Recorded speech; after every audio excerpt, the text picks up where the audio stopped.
Hello friends, आपका स्वागत है मेरे इस चैनल में। दोस्तों, बहुत से लोगों के कमेंट्स आ रहे हैं कि हमें पेट के जख्म यानी गैस्ट्रिक अल्सर या पेप्टिक अल्सर के बारे में कुछ बताएं। तो आज इस वीडियो में आपको मैं इसके बारे में बताऊंगा कि ये पेट के जख्म किन लोगों में होने के चांसेस ज़्यादा रहते हैं, इसके कारण क्या होते हैं और क्या वो परहेज करें जिसके कारण हम इससे छुटकारा पा सकें। इसके अलावा यह भी बताऊंगा कि औरतों के अंदर एसिड ज्यादा क्यों बनता है, अर्थात एसिडिटी की प्रॉब्लम औरतों को ज्यादा क्यों होती है।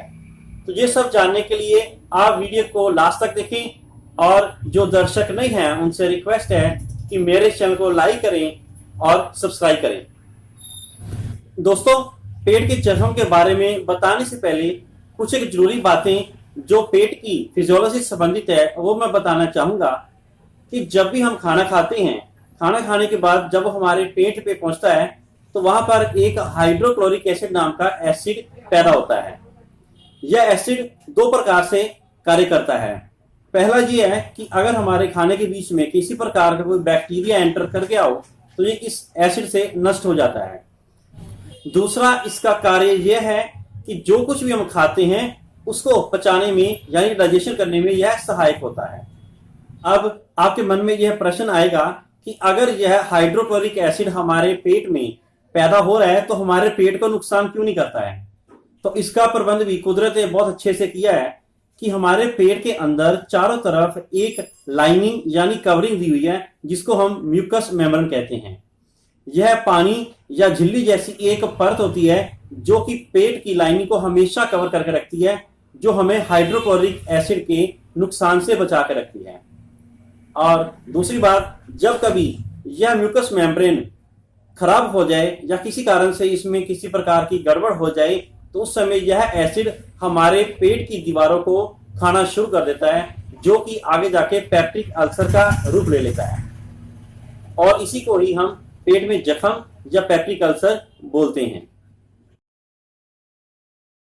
अब बात करते हैं रिस्क फैक्टर्स की, अर्थात किन लोगों में ये पेप्टिक अल्सर बनने के चांसेस ज्यादा होते हैं। तो उनमें मुख्य तौर पर आता है कि जो लोग स्मोकिंग करते हैं, ज्यादा शराब पीते हैं, तंबाकू खाते हैं, गुटखा खाते हैं, चाय ज्यादा पीते हैं और जो ज्यादा स्ट्रेस या ज्यादा गुस्सा करते हैं, उन लोगों में इनके बढ़ने के चांसेस ज्यादा रहते हैं।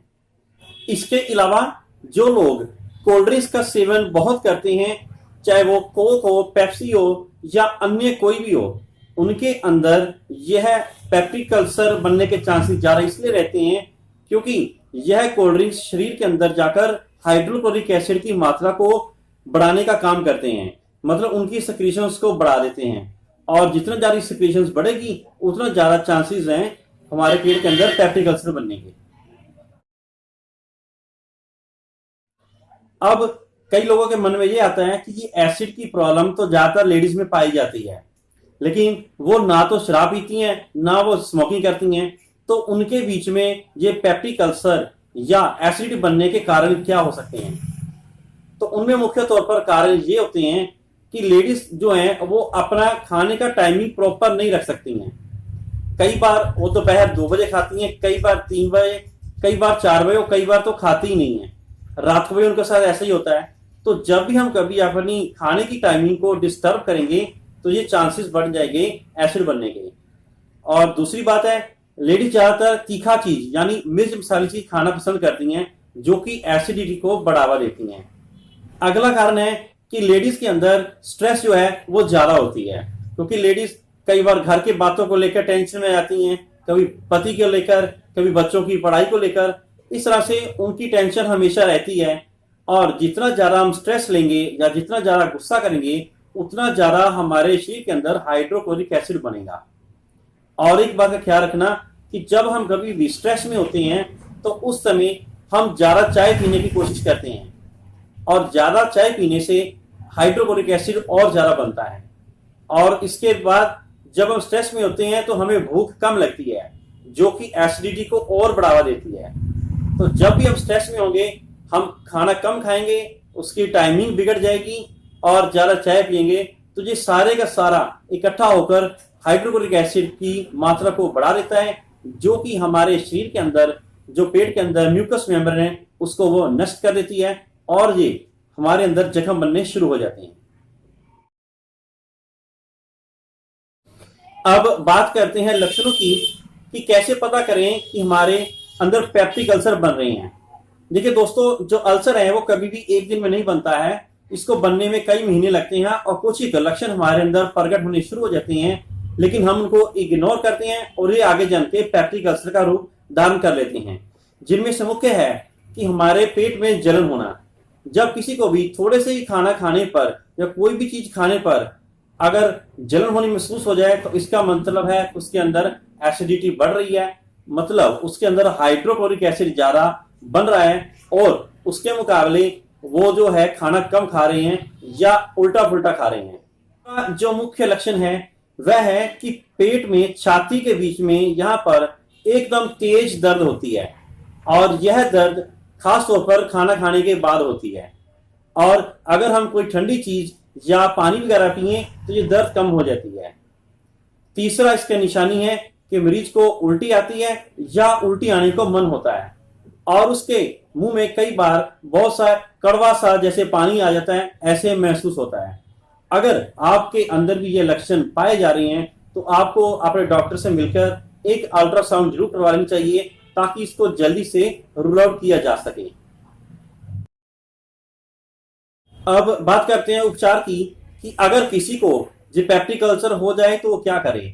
तो सबसे पहले हमें जो नेचुरल एंटासिड है यानी दूध और दही, इनका उपयोग ज्यादा से ज्यादा करना है, क्योंकि ये नेचुरल एंटासिड पेट के अंदर जो म्यूकस मेम्ब्रेन है उसको रीगेन कर देते हैं और हाइड्रोक्लोरिक एसिड की मात्रा को कम कर देते हैं।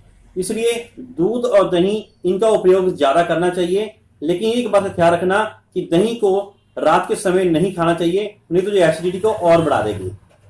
दूसरी बात है कि हमें कुछ एक दवाइयां हैं जैसे कि मार्केट में अवेलेबल हैं, एंटासिड हैं, जेलोसिल, डाइजीन कैप्सूल, ओमेप्राजोल जो कि ऑसिड के नाम से आता है, रेबिप्राजोल, पेंटाप्राजोल, ये कुछ एक दवाइयां हैं जो हमारे शरीर के अंदर पेट में होने वाले हाइड्रोक्लोरिक एसिड की मात्रा को कम करती हैं, उनकी सिक्रीशंस को कम करती हैं। तो इस तरह दोस्तों ये कुछ एक जानकारी थी जो मैंने आपको दी है पेप्टिक अल्सर के बारे में। आशा करता हूं कि आपको ये जानकारी अच्छी लगी होगी। अगर आप भी किसी और टॉपिक के ऊपर कुछ जानना चाहते हैं तो मुझे कमेंट में लिखकर भेजिए, मैं इसके ऊपर आपको एक वीडियो बना के भेजूंगा। और लास्ट में एक रिक्वेस्ट है कि अगर आपको ये जानकारी अच्छी लगे तो मेरे इस वीडियो को आप लाइक करें, शेयर करें और मेरे चैनल को सब्सक्राइब करें। Thank you.